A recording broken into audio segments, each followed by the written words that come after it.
আমি আর কোনোদিন তোমাকে ব্যস্ততা দেখাবো না, আর কখনো কাজের কথা বলবো না।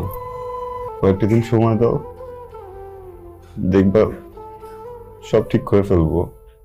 আমি জানি তুমি আমাকে কখনো মাফ করবে না। কি আর করবেন বলুন? যেগুলো বললাম ওগুলো মেনটেন করুন। আর তাছাড়া ওনার তো আগের কিছু ইস্যু আছেই। আপনাদের আরো কদিন আগে ডাক্তার দেখানো উচিত ছিল। প্রেসক্রিপশনটা তো আমি দেখলাম। ডক্টর তো এই টেস্টগুলো অনেক আগেই দিয়েছে, আপনারা করাননি কেন? বাবা অনেক, আমার তো একটাই মেয়ে। আমার অনেক ইচ্ছে ছিল আমার পছন্দের ছেলের সাথে আমার মেয়েটার বিয়ে দিই, কিন্তু আমার মেয়েটা তো তোমাকে ভালোবেসেছে, তোমার সাথেই প্রেম করেছে। তাই ভাবলাম ঠিক আছে, সমস্যা নেই, নিজের মেয়ে তো, ওর ইচ্ছেটাই পূরণ হোক, আমারটা না হোক। তোমাকে কিন্তু আমি কখনোই জিজ্ঞেস করিনি তুমি কি করো, কখনোই জিজ্ঞেস করিনি তোমার বাবা কি করে, তোমার কি আছে কি নাই। তোমাকে আমি বাসায় রেখেছি, আমার মেয়েটাকে তোমার হাতে তুলে দিয়েছি। এত সম্মানের মূল্য তুমি রাখতে পারলে না। আমার মেয়েটাকে যদি তোমার বোঝা মনে হয়, আমি তোমাকে বিরক্ত করব না, আমার মেয়েকে নিয়ে আমি চলে যাব।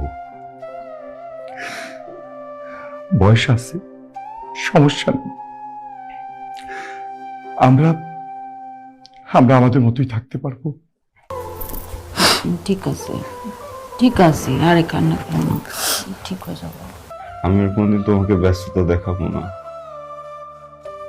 আর কখনো কাজের কথা বলবো না। কয়েকটা দিন সময় দাও, দেখবা সব ঠিক করে ফেলবো।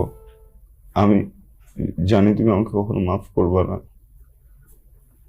আমিও কখনো তোমার কাছে মাফ চাবো না, কারণ মাফ চাওয়ার মতো যোগ্যতা আমার নাই।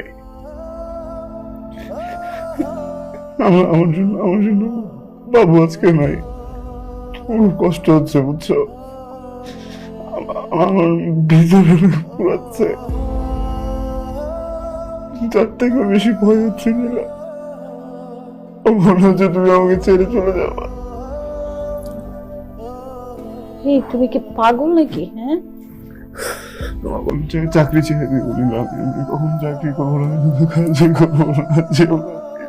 এটা কি বলতেছ? আমি কই যাব, কেন যাব?